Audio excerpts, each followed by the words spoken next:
Okay, to start your dog with their door manners, I suggest you practice on an interior door, somewhere that when we open this door, this dog cannot escape through. You're going to graduate to your front doors and your back doors later. But what I want to do to get my dog understanding that they cannot bolt through the door is I'm going to be positioning my body between my dog and the door so that I can do what's called a body block if I need to, where I just take up some space and get them to move the way I would like them to just by using my body. Don't need to really say anything to them. So to get started, I've asked my dog to get into a sit. You could use a down as well, but for Mango, a sit works just nicely. I'm going to start to open this door. If he moves, good boy, before I've released him, I'm going to simply close the door. Try again, buddy. Come here. Good boy. We'll try again because he moved. If he stays in place, what I'm going to start doing is feeding him and letting him know. Now you'll notice this time what I did with my leg is I kept it taking up space for him. Now I'm going to move it and basically open the door with my body as well and let him know you do have the freedom to move, but you haven't been told you can go yet. Break! And then I will release him through when he's done what I like. Good boy. Mango. Thank you, buddy. Good guy. And we'll practice again. So for most dogs, excuse you, kitty, go on. For most dogs, when we start doing this, we may only be able to kind of jiggle this handle. If they stay in position, come back and feed them. If they break out of position, just simply take your hand off and reset them and try again. What we're teaching our dog is to understand you cannot go through the door until we've told you that you can. I don't use a weight cue for this. I don't think it's needed. The important part is that I'm releasing my dog consistently and reminding them that the position I do want is for you to hold it until I've told you otherwise. You ready, buddy? Come here. Sit. Good guy. So ask him to sit, pay him for that. Start to open this door. He stays in position. I'm going to pay him for that until I can get out here.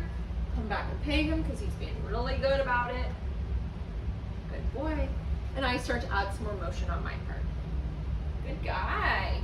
Now what I'll do is release him through. Break. Good guy. Let's go back inside. Come on. Mango. Thank you, good guy. Okay, bye, cat. You can stay out here. Come on, buddy. I know, the kitty is just ruining everything. Go. Come here, orange cat. You go that way. Mango. Good boy. Very nice.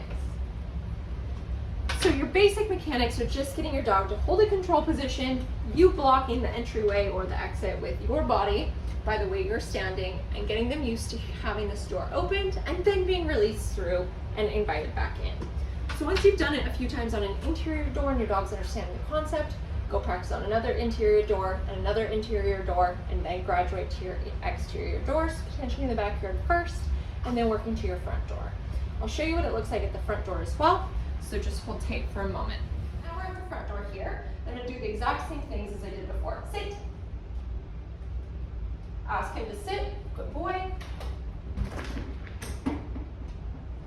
I got brave and gave him complete freedom to make a move if he wanted to, but he chose not to. Good boy.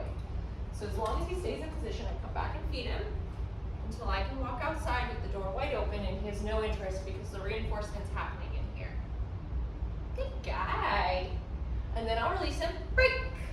Good boy. Okay, let's go back in. And then ask him to come back in and feed him for coming back in. If you can start making him coming in and out of the door a little bit of a game where they only get reinforced for coming back in, you're going to be better off in the long run. No reinforcement for going outside, only for coming back in or staying in when the door is open. So that's how I start teaching door manners to my dogs. A lot of it just comes down to our body language and reinforcing what we like when they're staying inside and holding that control position. Well done, good boy. Yeah, good guy.